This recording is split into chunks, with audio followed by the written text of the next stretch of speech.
Hi and welcome back to Milele Magic. So today we are going to see episode 2 of Living with PCOS. Enna we are busting myths around PCOS. Okay, so the first myth, disclaimer, I'm not a doctor, I'm not a medical expert. In the series is purely based on my experiences as a girl or as a woman living with PCOS for the past 10 to 15 years. Okay, so அத பொறுத்து தான் நான் எல்லாமே உங்களுக்கு explain பண்றேன், share பண்றேன். நான் நிறைய எக்ஸ்பர்ட்ஸ் கிட்ட பேசியிருக்கேன், நிறைய கைனகாலஜிஸ்ட் கிட்ட பேசியிருக்கேன், டயட்டீஷியன்ஸ், நியூட்ரிஷனிஸ்ட், ஃபிட்னஸ் எக்ஸ்பர்ட்ஸ் இவங்க கிட்ட எல்லாம் பேசியிருக்கேன். அதுக்கு மேல ரிசர்ச் பண்ணியிருக்கேன். அதை வச்சு நான் உங்களுக்கு வந்து ஷேர் பண்ணிக்கிறேன். Okay, so today we are going to bust at least 10 myths about PCOS. Okay, so அதுல ஃபர்ஸ்ட் என்ன அப்படின்னா, குண்டா இருக்கிறவங்க, ஒபீஸா இருக்கிறவங்க or overweightா இருக்கிறவங்கள தான் PCOS affect பண்ணும் அப்படிங்கிறது. Okay, it is a myth. என்னன்னா குண்டா இருக்கிறவங்களுக்கு மாத்திரம் இல்ல, ஒல்லியா இருக்கிறவங்களுக்கு கூட PCOS இருக்கும். They will also have symptoms like irregular periods or acne, hair fall, stress, mood swings, இந்த மாதிரி நிறைய இருக்கும். So குண்டா இருக்கிறவங்களுக்கு மட்டும் PCOS இருக்குன்றது கிடையாது, ஒல்லியா இருக்கிறவங்களுக்கும் PCOS இருக்கும். So இதோட கனெக்டடான செகண்ட் மித் என்ன அப்படின்னா, வெயிட் லாஸ் பண்ணிட்டீங்க அப்படின்னா உங்களுக்கு வந்து PCOS போயிடும் அப்படிங்கிறது. No, it is not. Weight லாஸ்ன்றது one of the factors. Okay, in addition to weight loss நீங்க வந்துட்டு ஸ்லீப் பேட்டர்ன்ஸை சரி பண்ணணும். 7 to 8 hours of consistent sleep. நான் டெய்லி 8 hours தூங்குறேன், ஆனா நான் வந்துட்டு ராத்திரி 1 மணிக்கு படுத்துட்டு காலையில 9 மணிக்கு எந்திரிப்பேன். ஓகேயா அப்படின்னா நோ. கரெக்டா 10 o'clock படுத்துட்டு 6 o'clock or 9 o'clock படுத்துட்டு 5 o'clock அந்த மாதிரி எவ்ரிடே கன்சிஸ்டன்டா பண்ணீங்கன்னா தான் PCOS வந்து ரெடியூஸ் ஆகும். நீங்க வெயிட் லாஸ் பண்ணிட்டா மட்டும் ஆகாது, ஸ்லீப் சரி பண்ணணும், பேலன்ஸ் டயட் இருக்கணும், அதுக்கப்புறமா உங்களோட மெட்டபாலிசம், ஹார்மோன்ஸ் எல்லாத்தையுமே நீங்க ரெகுலேட் பண்ணீங்கன்னா தான் PCOS will come under control. Okay, so இதோட கனெக்டடா தேர்ட் மித் என்ன அப்படின்னா, PCOS வந்து கியூர் பண்ணிடலாம் அப்படிங்கிறது. PCOS is not a disease. நான் லாஸ்ட் எபிசோட்ல கூட நான் சொல்லியிருந்தேன், இட்ஸ் ஜஸ்ட் a condition. அது ஒரு பெரிய வியாதி கிடையாது. So it doesn't have a cure. You can only control PCOS, like how you control diabetes. அந்த மாதிரி PCOS நீங்க கண்ட்ரோல்ல வச்சுக்கலாம். உங்களுக்கு என்னென்னலாம் பண்ணா அந்த PCOS flare up ஆகுதோ அதெல்லாம் பண்ணாம இருக்கிறது தான் வந்துட்டு PCOS நம்ம கண்ட்ரோல் பண்றதுக்கான ஒரு வழி. It cannot be cured, it can be controlled. Okay, so அதுக்கடுத்து மித் என்ன அப்படின்னா, ஓவரியன் சிஸ்ட். ஓகே, சோ இப்போ ஸ்கேன் எதுக்கோ நீங்க பண்ண போறீங்க, அப்ப வந்துட்டு ஓவரிஸ்ல சிஸ்ட் இருக்கு அப்படின்னு சொல்றாங்க அப்படின்னா, do not conclude that it is PCOS. PCOSனா ஓவரியன் சிஸ்ட் மாத்திரம் கிடையாது. அது வந்து நீங்க ஜஸ்ட் ஒரு ஸ்கேன்ல சிஸ்ட் வச்சு கன்ஃபார்ம் பண்ற விஷயம் கிடையாது. You have to do your blood work, you have to do your scan or ultrasound. அதுக்கப்புறம் உங்களுக்கு நிறைய சிம்டம்ஸ் இருக்கணும். only then you will be able to figure out that you have PCOS. Okay, so ovaries cyst இருக்கு அப்படினா PCOS அப்படின்னு வந்துட்டு இது பண்ணாதீங்க. Okay, next இன்னும் ரெண்டு மெத் என்ன அப்படின்னா, PCOS இருக்கிறவங்களால பிரெக்னென்ட் ஆக முடியாது அப்படிங்கிறது ஒண்ணு, இன்னொன்னு PCOS is just a fertility issue அப்படிங்கிறது. ஓகே, சோ இது ரெண்டு மித்துமே நான் சொன்ன மாதிரி அது மித்து தான். என்ன அப்படின்னா, ஃபர்ஸ்ட் PCOS இருந்தா பிரெக்னென்ட் ஆக முடியாதுன்னு கிடையவே கிடையாது. ஓகே, சோ PCOS இருந்து ஓவர்வெயிட்டா இருக்கிறவங்க கூட I have seen or I have been with people who have PCOS and 1 or 2 cyclesல naturally conceive ஆயிருக்காங்க. அது ப்ராப்ளமே கிடையாது. ஓகே, சோ சில பேருக்கு it will affect. if PCOS is with extreme hormone imbalance or extreme வேற ஏதாவது ஒரு கண்டிஷன் அப்படின்னா, then it gets difficult to get pregnant. But with the right treatment and lifestyle adjustment நீங்க கரெக்டா பண்ணீங்கன்னா PCOS வச்சு கன்ஃபார்மா இருந்தாலும் you can get pregnant. So teenagers or young adults, women, நீங்க வந்து இந்த கல்யாணம் பண்ணிக்கிற வயசுல இருக்கிறப்போ if someone says oh you have PCOS உங்களுக்கு வந்து பிரெக்னென்ட் ஆக முடியாதே, fertility issue இருக்குமே அப்படின்னா no. periods அது மாத்திரம் கிடையாது PCOSனா. நான் சொல்ற மாதிரி ஹார்மோன் இம்பேலன்ஸ் இருக்கு, மெட்டபாலிசம் டிசார்டர்ஸ் இருக்கும், அது எல்லாமே சேர்ந்தது PCOS. So it's not only about pregnancy, periods மாத்திரம் கிடையாது. Okay, and PCOS is a fertility issue அப்படின்னா fertility மாத்திரம் கிடையாதுங்க. It is not only affecting your reproductive organs or system. It also affects your skin, your hair, your overall mental health, உங்களோட metabolism, இந்த மாதிரி உங்களோட sleep patterns, இது எல்லாத்தையுமே affect பண்ணும். So it's not just a fertility issue, and it is not that you can never get pregnant with PCOS. With PCOS, pregnancy is easily possible. And நான் வந்து இது பர்சனலாவும் வந்து எக்ஸ்பீரியன்ஸ் பண்ணிருக்கேன். So with PCOS, it is not that you can never get pregnant. You can easily get pregnant. Okay, கொஞ்சம் life style adjust பண்ணீங்கன்னா it's sorted.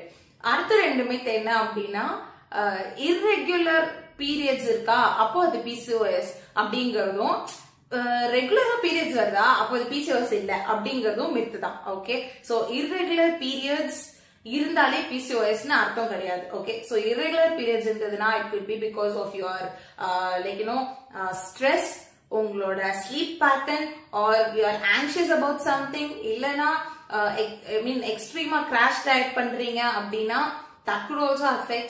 And then sleep deprivation தாண்டி crash diet தாண்டி நான் ஃபிட்டா இருக்கேன்னு சொல்லிட்டு ஓவர் எக்ஸசைஸ் பண்றீங்க அப்படின்னா கூட your body goes into shock and produces a lot of cortisol. Okay, so இதனால கூட irregular periods வரும். Okay, so irregular periods இருக்கு அப்படின்னாவே that doesn't mean you have PCOS. Okay, there could be other symptoms which should prove that you have PCOS, like scan மத்ததெல்லாம். அதனால நீங்க self diagnose பண்ணாதீங்க. And இன்னொன்னு வந்து ரெகுலரா பீரியட்ஸ் வருது அப்ப PCOS இல்லன்னு சொல்றதும் தப்பு. Okay, so people with PCOS, they have a lot of symptoms and lot of things going on. Okay, one among those symptoms is irregular periods. நீங்க வந்து அதனால periods ரெகுலரா தான் இருக்கு அப்படின்னா அது PCOS இல்லன்னு ரூல் அவுட் பண்ணாதீங்க. You might have other symptoms like insulin resistance, inflammation, or acne, or hair fall. இதெல்லாம் இருக்கு அப்படின்னா please go and get yourself diagnosed, because இதெல்லாம் கூட could be like one of the symptoms or could be the factors leading to PCOS. Okay, finally, eating junk or sugar. So நான் last வீடியோல வந்துட்டு இந்த processed food பத்தி, இந்த என்ன சொல்றது ஜங்க் ஃபுட் பத்தி நிறைய பேசினேன் லாஸ்ட் PCOS எபிசோட்ல.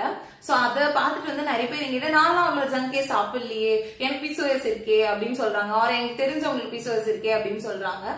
Actually eating junk food is not the only factor that causes PCOS. Okay, நமக்கே நிறைய பேர் தெரியும், அவங்க வந்து நிறைய ஜங்க் சாப்பிடுவாங்க பட் ஒல்லியாவே இருப்பாங்க. they don't put on weight, they don't have hormonal imbalances, they will have periods regular-ஆ, இது எல்லாமே இருக்கும். பட் PCOS வந்து ஜங்க்னால மட்டும் கிடையாது. Okay, so PCOS ன்றது வந்து it's something genetic. Okay, so உங்க ஜீன்ஸ்ல ஹார்மோன் இம்பேலன்ஸ் இருக்கு, இல்ல இன்சுலின் ரெசிஸ்டன்ஸ் இருக்கு, இல்ல இன்ஃப்ளமேஷன் இருக்கு அப்படின்னா with other lifestyle issues. So இந்த மாதிரி junk food நீங்க இதெல்லாம் ஜீன்ஸ்ல வெச்சிட்டு சாப்பிட்டீங்கன்னா it gets triggered. Okay, so just because you have junk, that doesn't mean you will get PCOS or you have PCOS.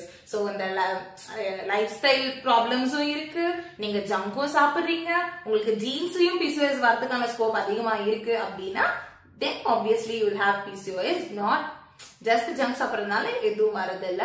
So these are the myths around PCOS that I have researched and found. நிறைய பேர் சொல்லியிருப்பாங்க, நிறைய பேர் நீங்களுமே சொல்லி கேட்டிருப்பீங்க.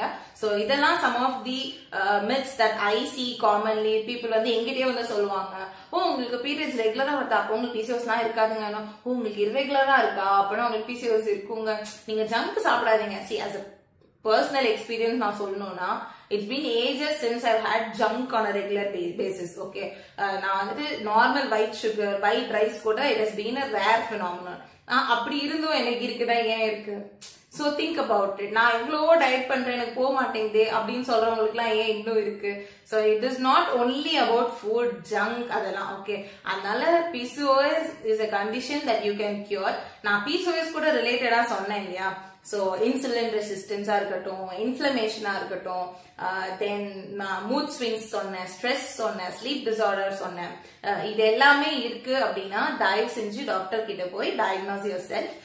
2-3 opinion கேளுங்க, scan பண்ணுங்க, blood work பண்ணுங்க, do your research, talk to experts. அதெல்லாம் பண்ணிட்டு you take the right treatment. Okay, so நான் வந்து இப்போ எனக்கு வந்து பேசிக்ஸ் தெரியணும், எனக்கு PCOS இருக்கான்னு நான் டாக்டர் கிட்ட போறதுக்கு சில ஃபேக்டர்ஸ் நான் தெரிஞ்சுக்கணும் அப்படின்னு நீங்க ஆசைப்படுறீங்க அப்படின்னா like I said it's very common. PCOS இருக்கிறவங்களுக்கு irregular periods இருக்கலாம்.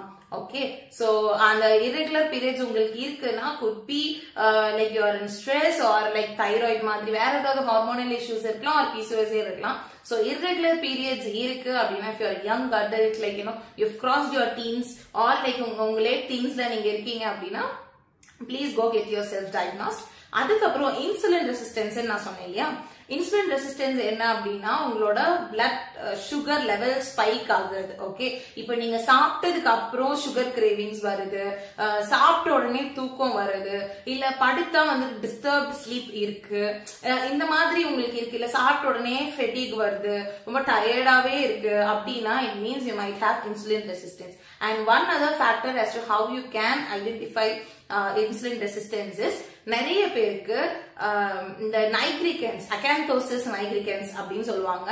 அது வந்து என்னன்னா உங்களுக்கு இந்த கழுத்து இங்கெல்லாம் இருக்கு இல்லையா, இந்த கழுத்துல, அதுக்கப்புறம் வந்து இந்த கை ஃபோல்டு லைக் அண்டர்ஆர்ம்ஸ்ல, groin ஏரியா, groinனா உங்களோட தை கேப் இருக்கு இல்லையா, டை கேப், உங்களோட ஜெனிட்டல் ஏரியா சுத்தி டார்க்னஸ். ஓகே, உங்களுக்கு வந்து ரொம்ப ரொம்ப டார்க் ஆயிட்டே வருது அப்படின்னா it means you have insulin resistance. So please go yourself, I mean get yourself checked. Okay, doctor கிட்ட போயிட்டு so அது பண்ணுங்க. Then if you have inflammation அப்படின்னா உங்களுக்கு வந்து இந்த ஃபெட்டிக் பயங்கரமா இருக்கும், பிரெயின் ஃபாக் இருக்கும், உங்களுக்கு வந்து நீங்க எவ்வளவு எக்ஸசைஸ் பண்ணாலும் வெயிட் லாஸ் ஆகாத மாதிரி இருக்கும். It means you have inflammation. Okay, இதுக்குமே நீங்க வந்து டெஸ்ட் எடுத்து பாருங்க.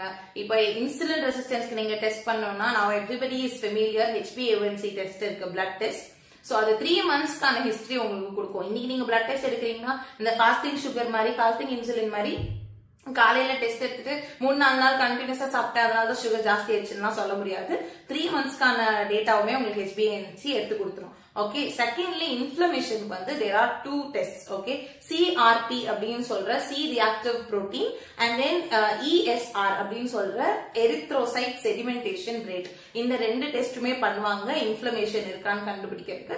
அந்த வேல்யூ வச்சு உங்களுக்கு தெரியும் if your inflammation is high. If your inflammation is high and if you have insulin resistance, there are high chances that you might have PCOS as well.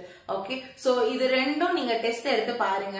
உங்களுக்கு வேல்யூஸ் வந்து ஜாஸ்தியா இருந்ததுன்னா இதெல்லாம் வந்து டாக்டர் கன்சல்ட் பண்ணிட்டு எடுங்க, டாக்டர் ஒப்பீனியன் வாங்கிட்டு எடுங்க.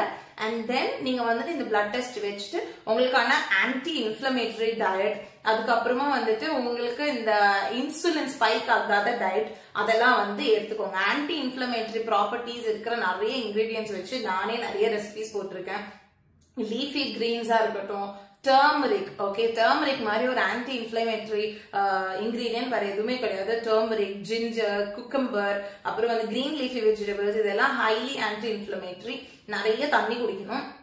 So இதெல்லாம் பண்ணீங்கனாலே you can keep your PCOS under control. So நீங்க உங்களை செல்ஃப் டயக்னோஸ் பண்ணதை வச்சு உங்களுக்கு இந்த மாதிரி பிரெயின் ஃபாக் இருக்கு, எனக்கு தூங்குனா வந்துட்டு டிஸ்டர்ப் ஸ்லீப்பா இருக்கு, ஆர் லைக் நான் எவ்வளவு எக்ஸசைஸ் பண்ணாலும் எனக்கு வெயிட் லாஸ் ஆக மாட்டேங்குது, my cycles are irregular, I have sweet cravings, எனக்கு வந்துட்டு சாப்பிட்டு முடிச்சோடனே தூக்கம் வருது, இதெல்லாம் நீங்க நோட் பண்றீங்க. ஆர் லைக் நான் சொன்ன மாதிரி நெக்ல அண்டர்ஆர்ம்ல எல்லாம் வந்துட்டு உங்களுக்கு டார்க் பேச்சஸ் இருக்கு, டார்க்னஸ் வருது அப்படின்னா go get yourself diagnosed. PCOS is nothing to be scared of. Okay, எவ்வளவோ பிரச்சனை இருக்கு. PCOS is just இவ்வளோண்டு தான். நீங்க உங்களோட லைஃப் ஸ்டைல், உங்களுக்கான ஒரு ஃபார்முலா இருக்கும், உங்க லைஃப் ஸ்டைல வந்து நீங்க கரெக்ட் பண்ணிக்கிறதுக்கு.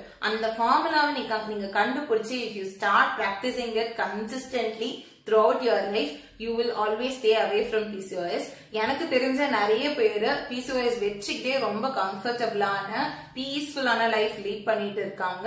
So don't panic. The first enemy for you is your overthinking and you panicking. Okay, இது ரெண்டுத்தையும் பண்ணாதீங்க. என்ன ஆனாலும் பாத்துக்கலாம், எல்லாத்தையும் தூக்கி வச்சுட்டு இருக்கிற ஒரு லைஃப் ஜாலியா வாழணும். சோ உங்களுக்கான எல்லா லைக் என்ன சொல்றது கன்ஃபியூஷன்ஸ், உங்களோட ஹார்மோன் பத்தி நினைச்ச ஹார்மோன் இம்பேலன்ஸ் பத்தி நினைச்சிருக்கிற பயம், இது எல்லாத்தையும் தூக்கி சைட்ல வச்சுட்டு ஒரு வாட்டி டாக்டர் கிட்ட, it could be like an allopathy doctor, Ayurveda, naturopathy, anything, go to them, discuss, உட்கார்ந்து உங்களுக்கு என்னென்ன ஃபீல் ஆகுது, okay what you go through on a daily basis எல்லாத்தையுமே எக்ஸ்பிளைன் பண்ணிட்டு then find the solution for you and you will stay happy forever though you have or you don't have PCOS.